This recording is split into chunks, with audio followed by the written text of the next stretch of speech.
Hello दोस्तों, मैं ज्ञानम क्लासेस बूंदी से राजकुमार चौधरी। स्वागत है आप लोगों का आज फिर से ज्ञानम क्लासेस बूंदी के ऑनलाइन चैनल पर। इसका नाम है ज्ञानम ऑनलाइन क्लासेस और हम राजस्थान के लोक देवताओं के बारे में पढ़ रहे थे और उनमें से हमने पांचों पीरों के बारे में और तेजा जी के बारे में पढ़ लिया था। आज हम पढ़ेंगे लोक देवता देव नारायण जी के बारे में। किसके बारे में पढ़ेंगे भाई? लोक देवता देव नारायण जी के बारे में पढ़ेंगे, जो देव नारायण जी थे। लोक देवता जो देव नारायण जी थे, देव नारायण जी को गुर्जर जाति के आराध्य लोक देवता कहा जाता है। क्या कहा जाता है इन्हें? गुर्जर जाति के आराध्य लोक देवता कहा जाता है। गुर्जर जाति के आराध्य लोक देवता देव नारायण जी को कहा जाता है। क्या कहा जाता है भाई? देव नारायण जी को कहा जाता है। तथा इन्हें जो देव नारायण जी थे, देव नारायण जी को राजस्थान में राज्य क्रांति का जनक कहा जाता है। क्या कहा जाता है? राजस्थान में राज्य क्रांति का जनक भी इन्हें कहा जाता है। तथा गुर्जर जाति के लोग इन्हें विष्णु का अवतार मानते हैं। क्या मानते हैं? गुर्जर जाति में इन्हें विष्णु का अवतार माना जाता है। क्या माना जाता है भाई? गुर्जर जाति में इन्हें विष्णु का अवतार माना जाता है। तथा ये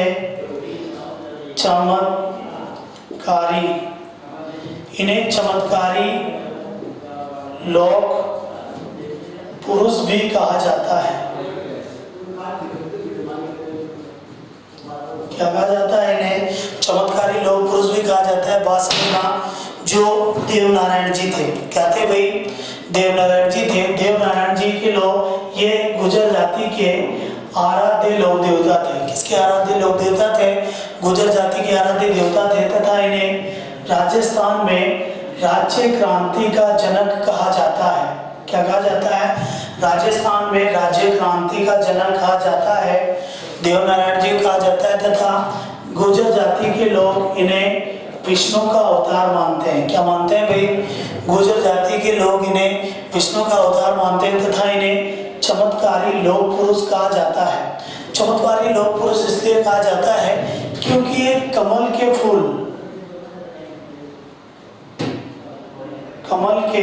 फूल से अवतरित हुए थे। किससे अवतरित हुए थे? कमल के फूल से इन्होंने जन्म लिया था, इसीलिए इन्हें चमत्कारी लोक पुरुष कहा जाता है। बात करते हैं इनके, ये तो हुए इनके उपनाम और इनके बारे में जो तथ्य थे। बात करते हैं इनके जन्म से संबंधित जो प्रमुख बातें हैं और जो इनकी सामान्य जानकारी है उसकी बात करते हैं। तो इनका जन्म, जो देव नारायण जी का जन्म था, ये सन 1300 ईस्वी में। कब? सन 1300 विक्रमी संवत में हुआ था। और मालासरी डोंगरी है भीलवाड़ा में। कौन सी है? मालासरी डोंगरी आसींद भीलवाड़ा। मालासरी डोंगरी आसीन भीलवाड़ा में माघ माह में इनका जन्म हुआ था। कब हुआ था भाई? माघ माह में, माघ शुक्ल षष्ठी, जिसे हम लिख सकते हैं माघ षष्ठी को, शुक्ल षष्ठी को इनका जन्म हुआ था। अब आप लोग कहोगे कि जो देव नारायण जी का मेला लगता है, क्या लगता है?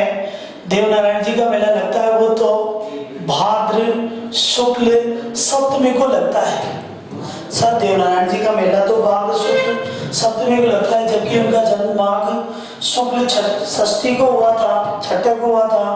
तो भाद्र शुक्ल सप्तमी को देवनारायण जी का जो मेला लगता है वो इसी समय लगता है, क्योंकि इस दिन इनकी क्या हुई थी, मृत्यु हुई थी। और मृत्यु हुई थी देवमाली ब्यावर अजमेर में हुई थी। ठीक है, इनका जन्म हुआ था और जहां पर जन्म हुआ था, क्या हुआ था, जहां पर जन्म हुआ था उस स्थान पर जो मंदिर है, इस मंदिर को यानी जन्म स्थान को ही गोठा दंडावत, गोठा दंडावत कहा जाता है।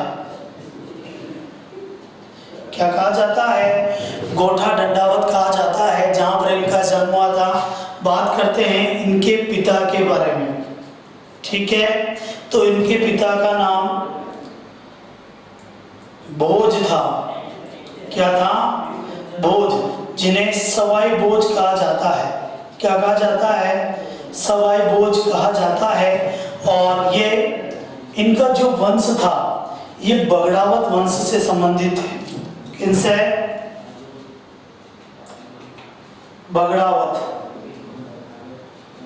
बगड़ावत इनका वंश था, इनका गोत्र था बगड़ावत वंश। जो इनकी माता थी, क्या थी, इनकी माता, जो देवनारायण जी की माता थी उसका नाम था सेडू खटाणी। देवनारायण जी की माता का नाम क्या था, सेडू खटाणी थी। ठीक है, क्वेश्चन आ जाता है कि जो देवनारायण जी थे, देवनारायण जी के बचपन का नाम क्या था, बचपन का नाम, जो देवनारायण जी थे इनके बचपन का नाम क्या था, तो देवनारायण जी के बचपन का नाम उदय सिंह था। क्या था, उदय सिंह था। देवनारायण जी के बचपन का नाम क्या था, उदय सिंह था। क्या था भाई, देवनारायण जी के बचपन का नाम उदय सिंह था, तथा इनके एक पत्नी थी और इनकी पत्नी का नाम क्या था, जो देवनारायण जी थी इनकी पत्नी का नाम था पीपल देव। क्या नाम था,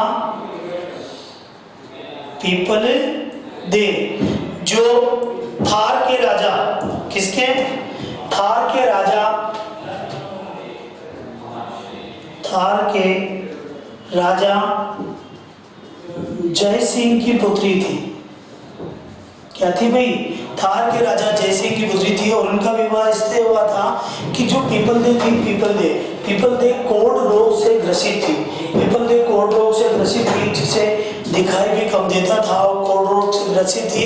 और सभी इस पीपल देव का तिरस्कार करते थे। क्या करते थे, सभी इस पीपल देव का तिरस्कार करते थे। जब इसका तिरस्कार करते थे तो ये अपने जीवन से थक चुकी थी, हार चुकी थी और इस पीपल देव आत्महत्या करने जा रही थी। उसी समय इस पीपल देव जब आत्महत्या करने जा रही थी तो देवनारायण जी ने ये दिखी और इनको पकड़कर इनसे कहा कि तो आत्महत्या क्यों कर रही है। तब इसने कहा कि मैं कोढ़ी हूँ, मुझसे कोई बात नहीं करता, समाज में मेरी कोई इज्जत नहीं है। तब देवनारायण जी ने इसके कोढ़ सही कर दिए थे और इसे बहुत खूबसूरत बना दिया था और इन्हीं से विवाह किया था। देवनारायण ने क्या, जो थार के राजा जयसिंह की पुत्री थी। किसकी पुत्री थी भाई, जयसिंह की पुत्री थी। ठीक है, एक क्वेश्चन पूछ लिया जाता है कि इनका घोड़ा कौन सा था। देवनारायण जी का जो घोड़े के बारे में पूछ लिया जाता है। देवनारायण जी के घोड़े का नाम लीलागर था। क्या था, लीलागर। देवनारायण जी का घोड़ा कौन सा था भाई, लीलागर था। तथा इनका लालन पालन, जो देवनारायण जी थे इनका लालन पालन मेवात क्षेत्र में हुआ था। ठीक है, किसमें हुआ था, मेवात क्षेत्र में। और इसमें देवास एमपी में इनका लालन पालन हुआ था। क्योंकि जो इनकी माँ थी सेडू खटानी, वो कहाँ की थी, देवास एमपी की थी। किसकी थी भाई, देवास एमपी की इनकी माता सेडू खटानी थी और इनका लालन पालन हुआ था। बात समझना, कारण ये था देवनारायण जी, जो देवनारायण जी थे, इन देवनारायण जी के जो पिता थे जिनका नाम था भोज। क्या था? सवाई भोज थे। ये सवाई भोज भीलवाड़ा में निवास करते थे। कहाँ निवास करते थे? भीलवाड़ा में निवास करते थे। और भीलवाड़ा में एक 24 भाइयों का परिवार था। क्या था भाई? भीलवाड़ा में एक 24 भाइयों का परिवार था। उसी समय भीलवाड़ा का एक शासक था, यहाँ का बिनाय। भीलवाड़ा में एक जगह है बिनाय, और बिनाय का जो शासक था उसका नाम था दुर्जन शाह। क्या था? दुर्जन शाह। भीलवाड़ा का में बिनाय नामक एक स्थान है, वहां पर एक शासक था दुर्जन शाह। और भीलवाड़ा के पास ये एक स्थान है जहां पर एक रानी रहती थी। एक राजा था, उसकी पुत्री थी रानी जयंती। एक पुत्री थी। भीलवाड़ा के राजा की पुत्री कौन थी? रानी जयंती थी। और रानी जयंती इस 24 भाइयों का जो परिवार था, जिसे बगड़ावत परिवार कहा जाता है, बगड़ावत परिवार कहा जाता है, और इसका श्रेष्ठ था सवाई भोज। कौन सा था? सवाई भोज इस परिवार का श्रेष्ठ था। और सवाई भोज बहुत खूबसूरत है और बहुत ज्यादा पराक्रमी थे। तो रानी जो जयमती है, ये भीलवाड़ा के राजा की पुत्री थी। इस जयमती को इस भोज से प्रेम हो जाता है। और जो रानी जयमती के पिता है, ये रानी जयमती के पिता अपनी पुत्री का विवाह का नारियल राजा भोज के सवाई भोज के पास भेजते हैं। लेकिन जब विवाह का नारियल लेकर भीलवाड़ा के राजा की पुत्री जयंती, तो जब विवाह का नारियल लेकर सवाई भोज के पास एक पंडित पहुंचता है, तो सवाई भोज कहता है कि मेरा तो विवाह सेठू खटाने से हो रहा है, मैं तो पहले से ही शादी शुदा हूँ, और वो तो एक राजा की पुत्री है। ऐसा कीजिए, आप लोग इसे दुर्जन शाह यहाँ के राजा जी के पास इस नारियल को ले जाइए। राजा जी के पास नारियल को ले जाइए। और ये विवाह का नारियल किसको दे दिया जाता है? दुर्जन शाह को दे दिया जाता है। रानी जयमती को लगता है कि जहाँ पर नारियल पहुंचा है वहां पर पहुंच गया है। इसको पता नहीं चलता है, क्योंकि पंडित आगे कहता है कि विवाह का नारियल स्वीकार हो गया है, बिनाय में स्वीकार हो गया। बिनाय में सवाई भोज रहता था, 24 भाइयों के परिवार में रहता था। अब जब दुर्जन शाह बारात लेकर जाते हैं, तो ये 24 भाई भी पहुंचते हैं। अब जो बारात लेके जाते हैं, तब वहां पर जो दुर्जन शाह होता है, उसका हाथी पर बारात जाती है। और तोरण जो स्थान होता है, वो तोरण बहुत ऊपर होता है। और दुर्जन शाह वृद्ध होता है, इस समय लगभग 60-62 साल का दुर्जन शाह था। और वो ऊपर पहुंचकर तोरण नहीं मार पाया था, तो बिनाय का अपमान हो रहा था। उस समय ये 24 जो भाई थे, इन भाइयों ने सवाई भोज से कहा कि ये तो हमारा अपमान है, अगर तोरण नहीं मिला तो अपमान है। और उस समय भोज ने वहां पर तोरण मार दिया था। ये बात रानी जयमती की एक मित्र देख लेती है, और वो जयमती को सारी बात बता देती है। लेकिन जयमती तो प्रारंभ से ही भोज से विवाह करती है, और तोरण भी कोई मारता है, भोज ही मारता है। तो ये जयंती अपने मित्र से कहती है कि भोज क्या? खांडा यानी तलवार। और इस भोज का खांडा लेकर इनकी मित्र जयमती के पास चली जाती है, जहां पर खांडा यानी तलवार, भोज की तलवार के साथ जयमती फेरे ले लेती है, 7 फेरे ले लेती है और विवाह कर लेती है।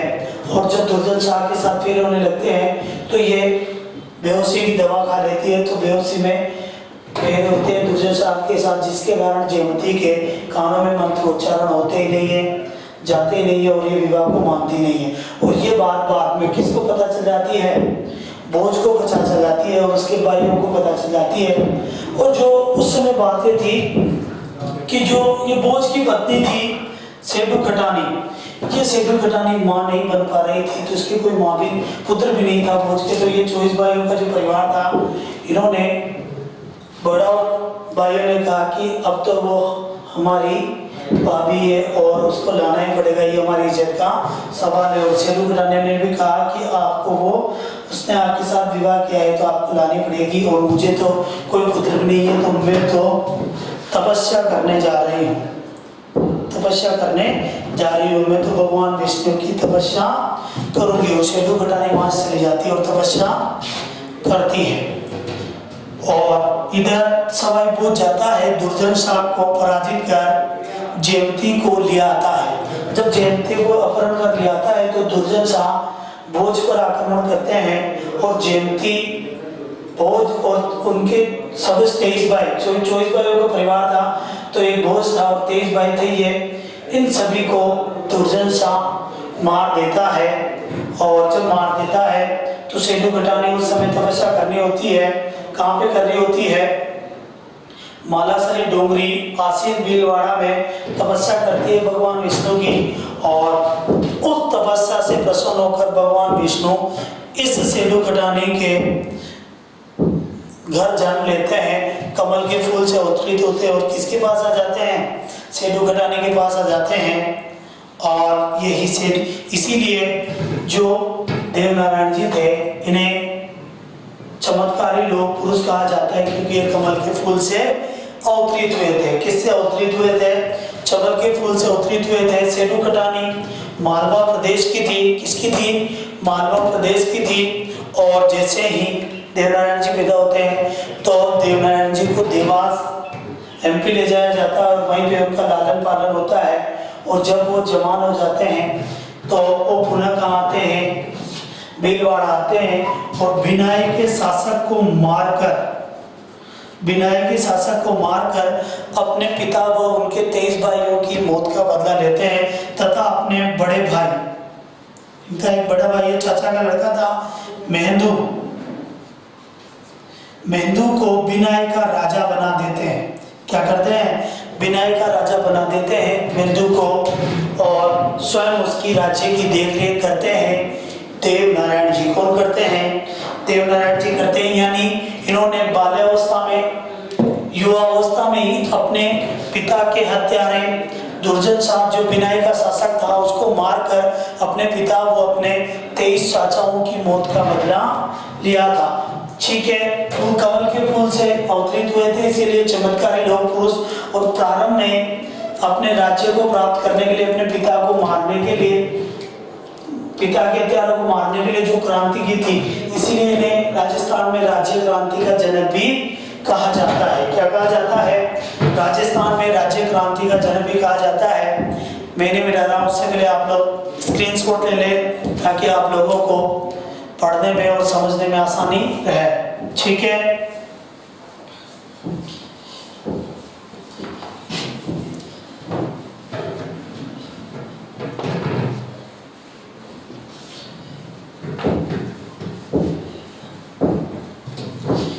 बात करते हैं देवनारायण जी के प्रमुख मंदिर की। किसकी करते हैं? प्रमुख मंदिर की। जो देवनारायण जी का प्रमुख मंदिर है, ठीक है, ये आसीन भीलवाड़ा में है। कहां पे है? आसीन भीलवाड़ा में है। आसीन भीलवाड़ा में है इनका प्रमुख मंदिर, जिसे क्या कहा जाता है? गोठा दंडावत कहा जाता है। क्या कहा जाता है भाई?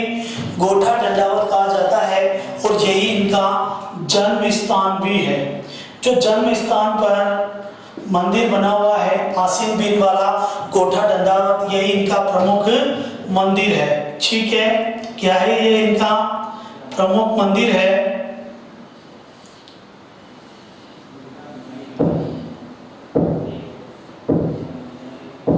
ये इनका प्रमुख मंदिर है। क्या है? प्रमुख मंदिर। प्रमुख मंदिर कहाँ पे है? आसीन भीलवाड़ा में है। ठीक है, मंदिर में जो देवनारायण जी है, देवनारायण जी के मंदिर में ईंटों की पूजा होती है। किसकी? ईंटों की पूजा होती है। देवनारायण जी के मंदिर में किसकी पूजा होती है? ईंटों की। मंदिर कहाँ पे है? आसीन भीलवाड़ा में है। मालासरी डोंगरी। कौन सी डोंगरी? मालासरी डोंगरी। कौन सी डोंगरी में है देवनारायण जी का मंदिर? मालासरी डोंगरी में है। मालासरी डोंगरी आसीन भीलवाड़ा में मंदिर है। और मंदिर में इनकी मूर्ति नहीं है, केवल ईंटों की पूजा होती है। ईंटों पर नीम की ईंटों की पूजा होती है और नीम के पत्तों से पूजा की जाती है। देवनारायण जी के मंदिर में ईंटों की पूजा होती है और किसकी पूजा की जाती है? किससे? नीम से पूजा की जाती है। किससे की जाती है? नीम से पूजा की जाती है। नीम की पत्तियों से पूजा की जाती है। क्यों? यहाँ आ जाता है कि देवनारायण जी का जो मंदिर होता है, देवनारायण जी के मंदिर में इनको कितना भोग लगता है? मंदिर में भोग देवनारायण जी को छाछ व राबड़ी का भोग लगाया जाता है। किसका भोग लगाया जाता है? छाछ व राबड़ी का भोग लगाया जाता है देवनारायण जी को। किसका लगाया जाता है? छाछ व राबड़ी का भोग लगाया जाता है। अब बात करते हैं इनके अन्य मंदिरों की। किसकी करते हैं? अन्य मंदिरों की। किसकी करते हैं बात? अन्य मंदिरों की। और अन्य मंदिरों में इनका जो पहला मंदिर है, ठीक है, ये है देवमाली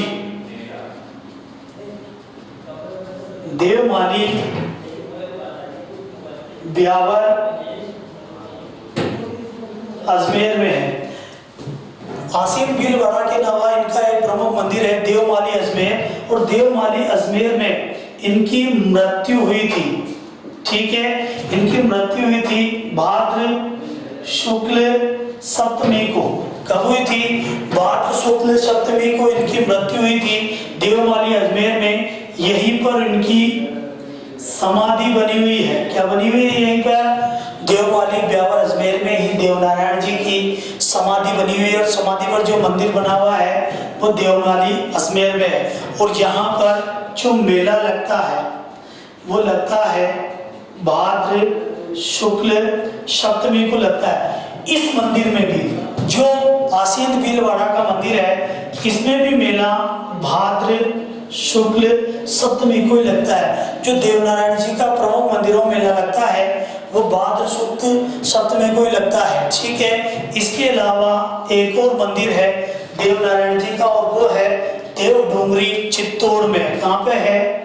देव डोंगरी चित्तौड़ में है। ठीक है, देव डोंगरी चित्तौड़ में देवनारायण जी का मंदिर है। क्यों है? क्योंकि चित्तौड़ का एक शासक था जिसका नाम था राणा सांगा।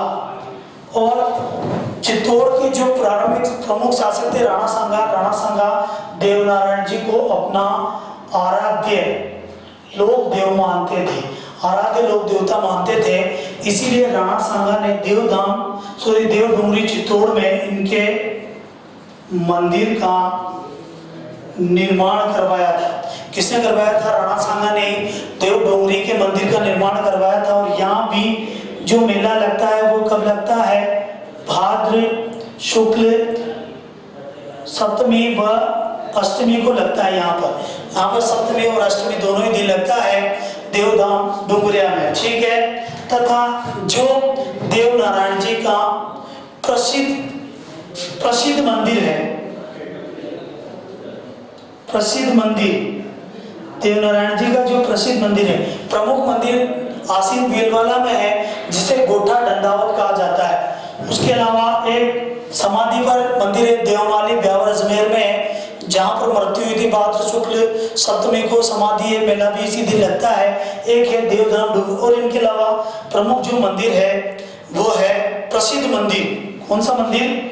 प्रसिद्ध जो मंदिर है देवनारायण जी का जो प्रसिद्ध मंदिर है वो है देवधाम जोधपुरिया निवाई टोंक में। कहाँ पे है? देवधाम जोधपुरिया निवाई टोंक में इनका प्रसिद्ध मंदिर है। और यहाँ पर ही इनका प्रमुख मेला भरता है, प्रमुख मेला लगता है। देवनारायण जी का प्रसिद्ध मंदिर कहाँ पे है? देवधाम जोधपुर या निवाई टॉप में है, जहाँ पर इनका प्रमुख मेला लगता है भाद्र शुक्ल सप्तमी को ही लगता है। कब लगता है भाई? भाद्र शुक्ल सप्तमी को ही लगता है। और देवनारायण जी के जो मेले होते हैं, देवनारायण जी के मेले और देवनारायण जी के मंदिरों में देवनारायण जी की फड़ यानी लोग कपड़े पर रचित लोक देवताओं के चित्र, जिन्हें गायन के साथ गाया जाता है, उनके चमत्कारों के चित्र और इनके चमत्कारों के जो वाचन हुआ जाता है फड़ के माध्यम से हुआ जाता है। तो इनके मेलों में, इनके मंदिरों में, देवनारायण जी के मंदिरों में इनके फड़ों का वाचन करते हैं गुर्जर जाति के भोपे। कौन करते हैं? गुर्जर जाति के भोपे करते हैं जंतर माध्य वाद्य यंत्रों के साथ। ठीक है, इनके मंदिरों में, मेलों में करते हैं। तो पहले आप लोग इसका स्क्रीनशॉट ले लें। अब देखते हैं आगे।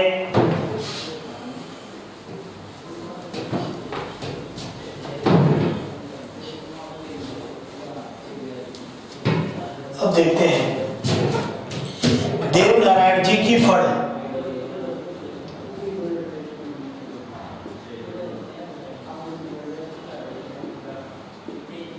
देवनारायण जी की फड़ कौन सी फड़ भाई?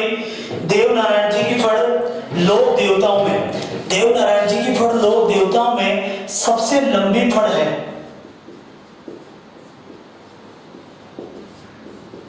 क्या है? लोक देवताओं में सबसे लंबी फड़ देवनारायण जी की फड़ है। और देवनारायण जी की फड़ पर, देवनारायण जी की फड़ पर 2 सितंबर, कब? 2 सितंबर 1992 में देवनारायण जी की फड़ लोक देवताओं में सबसे लंबी फड़ है। और इस पर 2 सितंबर 1905 पर देवनारायण जी की फड़ पर 2 सितंबर 1992 में 2 सितंबर 1992 में 5 रुपए का डाक टिकट जारी हुआ था। भारतीय डाक विभाग ने देवनारायण जी की फड़ पर 2 सितंबर 1992 को 5 रुपए का डाक टिकट जारी किया था। जबकि जो देवनारायण जी थे, स्वयं देवनारायण जी पर भी भारतीय डाक विभाग ने, स्वयं देवनारायण जी पर भारतीय डाक विभाग ने 3 सितंबर 2011 को देवनारायण जी की फड़ पर तो 2 सितंबर 1992 में 5 रुपए का डाक टिकट जारी किया डाक विभाग ने, जबकि देवनारायण जी पर 3 सितंबर 2011 को 5 रुपए का डाक टिकट जारी किया। देवनारायण जी पर तो 3 सितंबर 2011 को हुआ 5 रुपए का, और देवनारायण जी की फड़ पर 2 सितंबर 1992 में 5 रुपए का डाक टिकट जारी हुआ। क्या हुआ? डाक टिकट जारी हुआ। आप लोगों को पता हुआ है जो लोक देवता देवनारायण जी है, जो लोक देवता देवनारायण जी है, इन पर एक फिल्म बन चुकी है। लोक देवता देवनारायण जी पर एक फिल्म भी बन चुकी है। ठीक है, और इस फिल्म में जो देवनारायण जी पर फिल्म बनी थी, इस फिल्म में देवनारायण जी का जो किरदार था वो नाथू सिंह गुर्जर ने अदा किया था।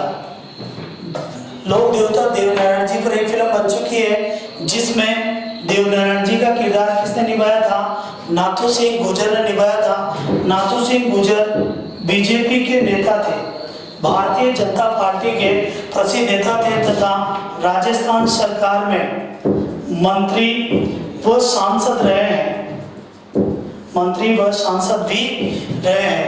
ये थे लोक देवता देवनारायण जी, जिनके बारे में आप लोगों ने पढ़ा, समझा और जाना। अब हम पढ़ेंगे लोक देवता कल्लाजी राठौड़ के बारे में। किसके बारे में पढ़ेंगे भाई? कल्लाजी राठौड़ के बारे में। देखते हैं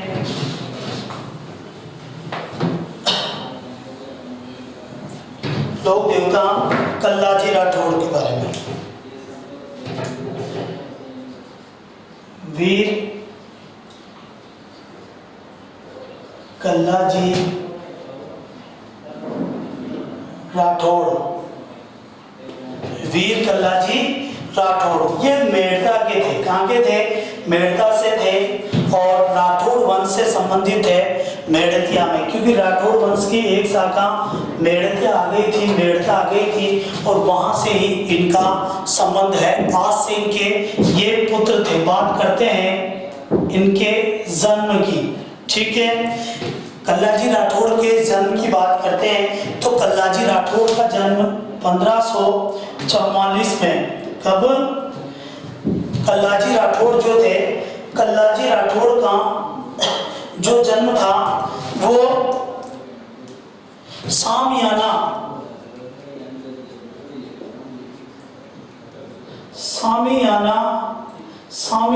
गांव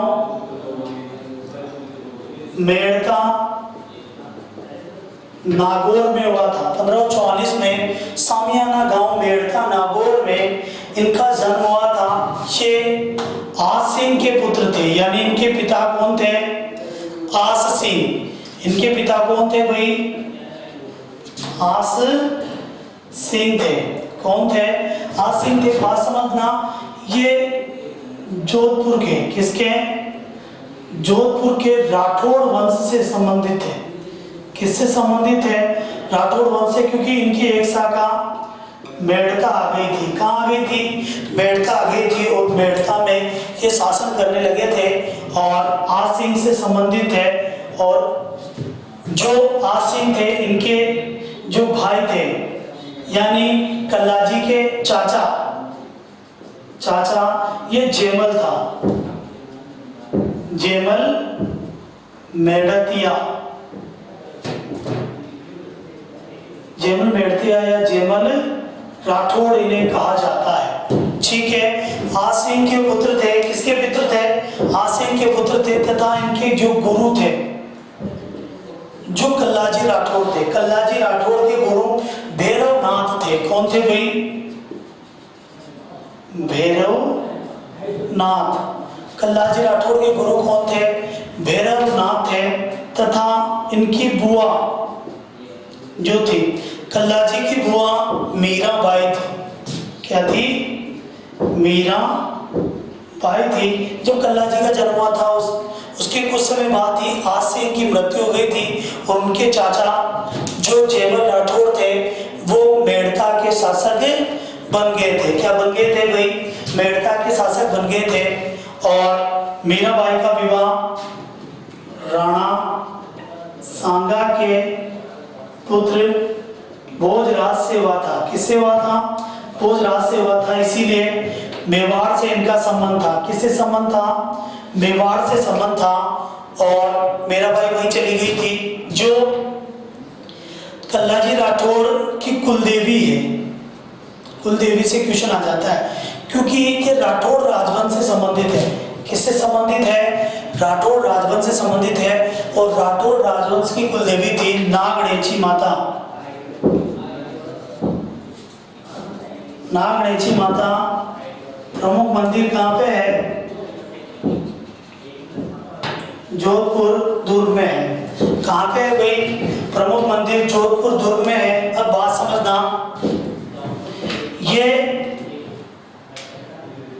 मेड़ता नागौर के निवासी थे। मेड़ता नागौर के निवासी थे और मेड़ता में जेमल राठौड़ का राज था। किसका राज था? जेमल राठौड़ का राज था।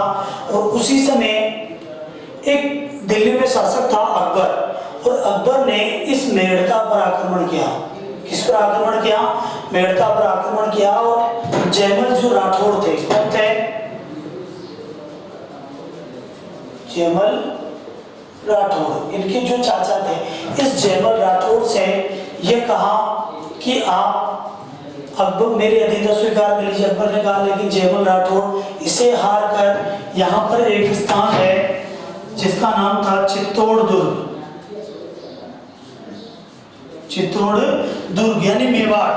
तो जो जेमल राठौड़ है वो मेवाड़ आ जाते हैं, चित्तौड़ आ जाते हैं। और मेवाड़ में एक शासक था राणा उदय सिंह। मेवाड़ में शासक कौन थे? राणा उदय सिंह थे। अब राणा उदय सिंह और अकबर की पहले नहीं बन रही थी, क्योंकि राणा उदय सिंह ने मालवा का एक बाज बहादुर था, वो भी अकबर से बगावत करके चित्तौड़ में शरण लेने आ गया था। जेमल राठौड़ भी यहाँ शरण लेने आ गया था। तो अकबर ने उदय सिंह को ही पत्र भेजा कि आप दोनों को मेरे हवाले कर देते हैं, लेकिन राणा उदय सिंह ने कहा कि हम शरणार्थियों को कभी दुश्मन के हवाले नहीं करते, ये हमारे मित्र है। तो जब इन्होंने इसे दोनों को नहीं भेजा, तब अकबर ने तब अकबर ने 1567 में, कब अकबर ने 1567 में चित्तौड़ दुर्ग पर आक्रमण किया। कब किया भाई? 1567 में कर दिया। कब कर दिया? 1567 में अकबर ने चित्तौड़ दुर्ग पर आक्रमण कर दिया। उससे पहले राणा उदय सिंह इधर पहाड़ियों में चला गया। कहाँ चला गया? पहाड़ियों में निकल गया और चित्तौड़ दुर्ग का भार इस राणा उदय सिंह का एक भतीजा था जिसका नाम था पत्ता सिसोदिया। कौन था? पत्ता सिसोदिया व जेमल राठौड़ को चित्तौड़ दुर्ग का भार सौंप गया। कौन? राणा उदय सिंह। और जो पत्ता सिसोदिया थी, इसकी जो पत्नी थी उसका नाम था फूल कमर। क्या नाम था? फूल कमर। और ये फूल कमर इस जेमल राठौड़ की बहन थी। यानी जेमल राठौड़ जो थे वो जेमल राठौड़ के जीजा कौन थे? पत्ता सिसोदिया थे। और ये यानी कल्लाची की ये भी क्या थी? बुआ थी। और ये कल्लाची की क्या थे? फूफा जी थे। और मीराबाई भी कल्लाची की बुआ थी। उधर अकबर ने 1567 में आक्रमण कर दिया और आक्रमण जारी रहा। उसी समय एक घटना हुई 1568 में। कब हुई?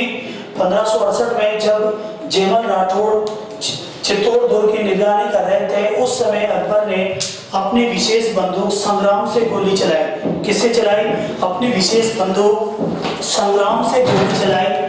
और संग्राम से गोली से जेमल राठौड़ घायल हो गए, जिससे दुर्ग में अफरा तफरी मच गई और राजपूतों ने युद्ध करने का निर्णय ले लिया। क्या ले लिया?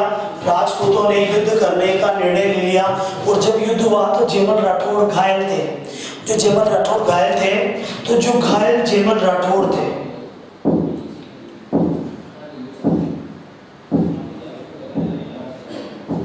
जो घायल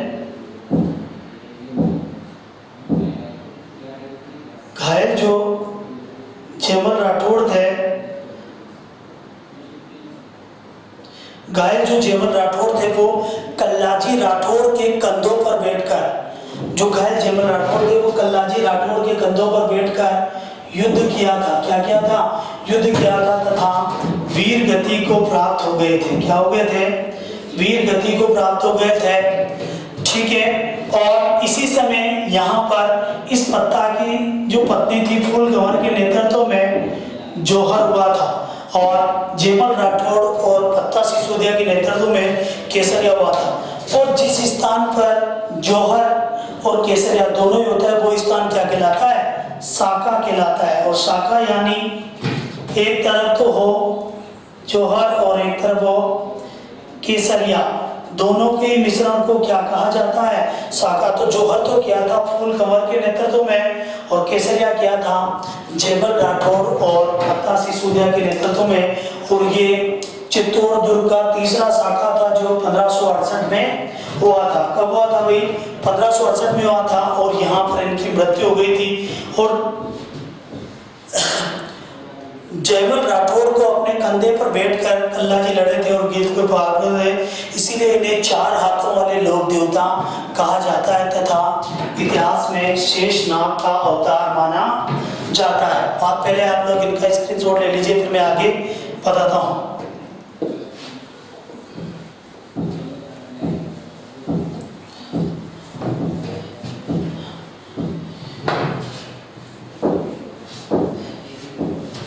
बात करते हैं इनके उपनामों की। किसकी करते हैं? इनके उपनाम, इन्हें क्या क्या कहा जाता है? ठीक है। तो इन्हें 4 हाथों वाले लोक देवता कहा जाता है।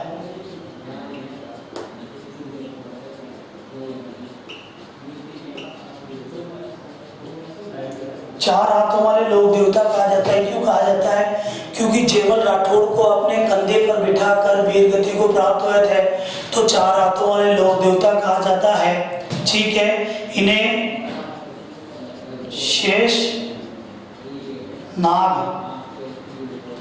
का अवतार कहा जाता है। इन्हें क्या कहा जाता है भाई? शेष नाग का अवतार कहा जाता है। तथा ये कमधन, इन्हें कमधन भी कहा जाता है। कमधन यानी जो पहले युद्ध में शहीद हो जाते थे, बिना शादी के शहीद हो जाते थे, उन्हें कमधन कहा जाता है। और ये आजीवन बाल ब्रह्मचारी थे, तो इन्हें बाल ब्रह्मचारी भी कहा जाता है। क्या कहा जाता है? बाल ब्रह्मचारी भी कहा जाता है। जो कल्लाजी थे, कल्लाजी राठौड़, बात करते हैं कल्लाजी राठौड़ की। किसकी करते हैं? कल्लाजी राठौड़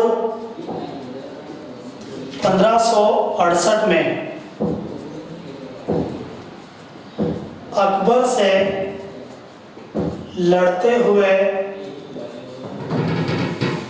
वीर गति को प्राप्त हुए थे। वीर गति को प्राप्त हुए थे, कहाँ हुए थे? चित्तौड़ दुर्ग में।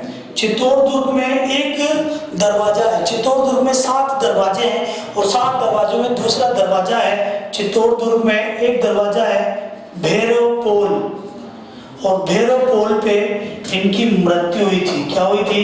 भैरव पोल पर मृत्यु हुई थी। और कल्लाजी की जो प्रमुख छतरी है, प्रमुख छतरी, कल्लाजी की प्रमुख छतरी भी भैरव पोल पर ही बनी हुई है। कहाँ पे बनी हुई है? कल्लाजी की प्रमुख छतरी भी कहाँ पे बनी हुई है? भैरव पोल पर ही बनी हुई है, जहां पर प्रतिवर्ष अश्विन शुक्ल नवमी को मेला लगता है। क्या लगता है? अश्विन शुक्ल नवमी को प्रमुख मेला लगता है। ठीक है, भैरव पोल पर कल्लाजी राठौड़ की छतरी बनी हुई है। कहाँ बनी हुई है? भैरव पोल पर। बात समझना, इनकी जो कल्लाजी राठौड़ की सर्वाधिक मान्यता है, कल्लाजी राठौड़ की सर्वाधिक जो मान्यता है, सबसे ज्यादा इनकी मान्यता वांगड़ क्षेत्र में है। वांगड़ क्षेत्र में, जो वांगड़ क्षेत्र है ये डूंगरपुर व बांसवाड़ा का क्षेत्र है। डूंगरपुर और बांसवाड़ा का क्षेत्र है, और वांगड़ क्षेत्र में इनकी मान्यता सर्वाधिक क्यों है? वांगड़ क्षेत्र में इनकी मान्यता है। ठीक है, और अकेले वांगड़ जो क्षेत्र है, वांगड़ क्षेत्र में इनके 500 से भी अधिक मंदिर बने हुए हैं। अकेले वांगड़ क्षेत्र में इनके 500 से भी अधिक मंदिर बने हुए हैं। इनका जो प्रमुख मंदिर है, प्रमुख मंदिर, इनका जो प्रमुख मंदिर है ये सामलिया गांव डूंगरपुर में बना हुआ है। कहाँ पे बना हुआ है भाई? सामलिया गांव डूंगरपुर में इनका प्रमुख मंदिर बना हुआ है। कहाँ बना हुआ है? सामलिया गांव डूंगरपुर में बना हुआ है। कहाँ पर? सामलिया डूंगरपुर।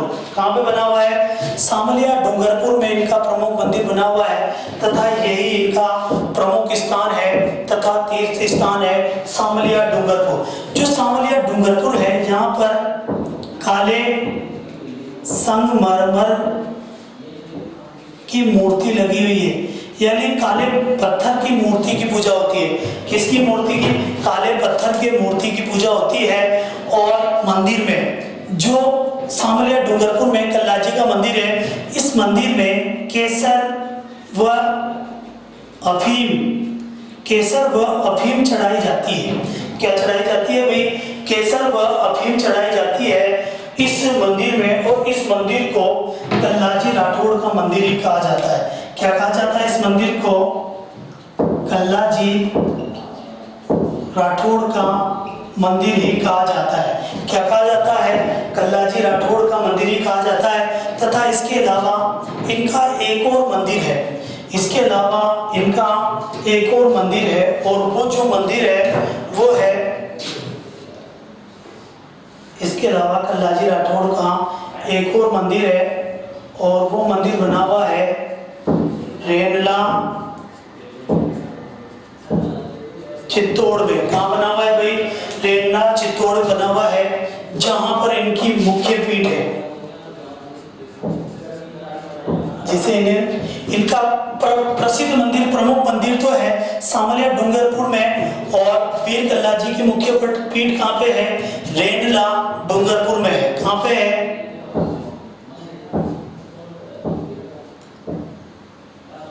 मुख्य पीठ कहाँ पे है? रेनला डूंगरपुर पे, जहाँ इनकी पूजा की जाती है। ठीक है, क्या की जाती है? जहाँ पर इनकी पूजा की जाती है और सिद्ध पीठ के नाम से जानी जाती है। ये इनके दो प्रमुख मंदिर है, और इनकी मान्यता वांगड़ क्षेत्र में सर्वाधिक है। इन्हें चार हाथों वाले लोक देवता, शेषनाग का अवतार, कमठन योगी, बाल ब्रह्मचारी आदि नामों से भी जाना जाता है। वीर कल्लाजी राठौड़ को, जो 1568 में अकबर से युद्ध लड़ते हुए चित्तौड़ के तृतीय शाखा में शहीद हो गए थे, अपने चाचा जयमल राठौड़ को कंधे पर बिठाकर। ये तो थे देवनारायण जी और वीर कल्लाजी राठौड़। बाकी हम देखेंगे कल, लेकिन ज्ञान क्लासेस बूंदी के चैनल को सब्सक्राइब करें, लाइक करें, शेयर करें, और बेल आइकन घंटी वाले बटन को जरूर दबाएं। धन्यवाद।